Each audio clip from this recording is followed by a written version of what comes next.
Colleagues, first of all, again, can I warmly welcome everyone to the conference.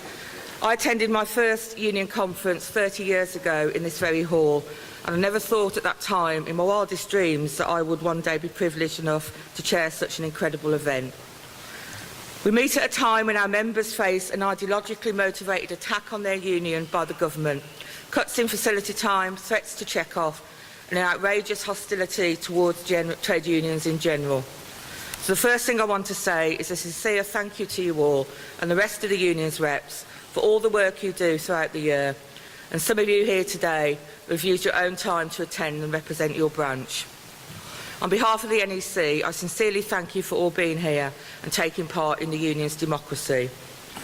The government's hostility is getting plainer by the day. Now David Cameron is threatening legislation introducing thresholds for strike ballots. It's a bit rich coming from a man who is Prime Minister despite only 23% of the UK electorate voting for his party in 2010. And as for police commissioners, many of them were elected by less than 5% of the electorate. So we'll take no lessons in democracy from politicians who get pathetic levels of support despite wall-to-wall media coverage for months in advance and multi-million-pound advertising budgets. And if Cameron is so concerned about turnout in strike ballots, let's have a conversation about allowing secure workplace voting, online voting and other ideas to increase turnout. Cameron is being egged on by London Mayor Boris Johnson, a man elected in 2012 with the support of less than 17% of Londoners eligible to vote. Boris Johnson also accused the RMT of holding Londoners to ransom.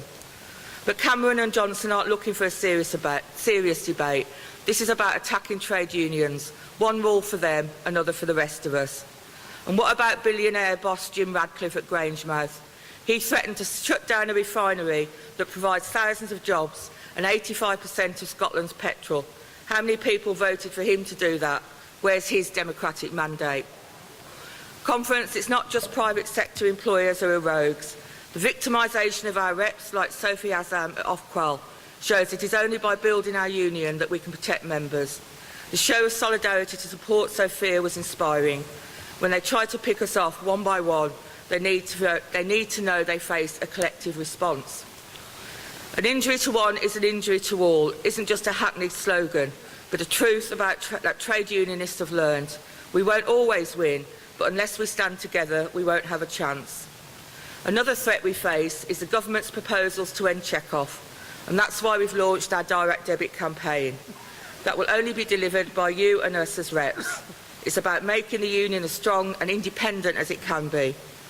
We won a huge victory in the High Court last year when Eric Pickles tried to scrap the check-off in DCLG, but we can no longer rely on the government to collect our subs for us, and whilst it is convenient, we can't be dependent on the goodwill of ministers.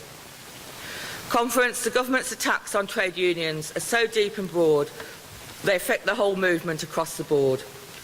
In November, our sister union NAPO took only the 4th day of strike action in the 106-year history of the probation service, and in the last year, even solicitors have been out on strike.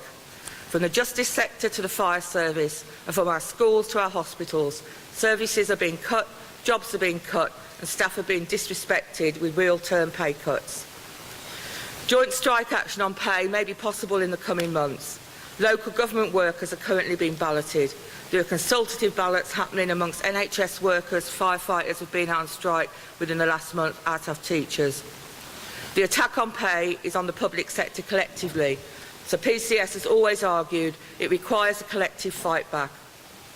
If we can coordinate action as part of a coordinated public sector strategy, then we should be part of it.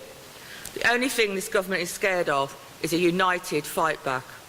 That's why they seek to create disunity, scapegoating migrants with a growing poison of racism infecting our political debate. And yes, Nigel Farage, I know the difference. Your party is the one with the plummy accents and blazers, but with the same VAR beliefs as a party of skinhead thugs. We say to all parties, don't try getting us to blame the victims. Demonising people receiving benefits as scroungers, skivers or shirkers is a disgrace. People don't have jobs because the politicians and bankers crash the economy, not because they're lazy. Disabled people and the unemployed deserve respect and assistance, not the insults of workfare, sanctions and poverty benefits.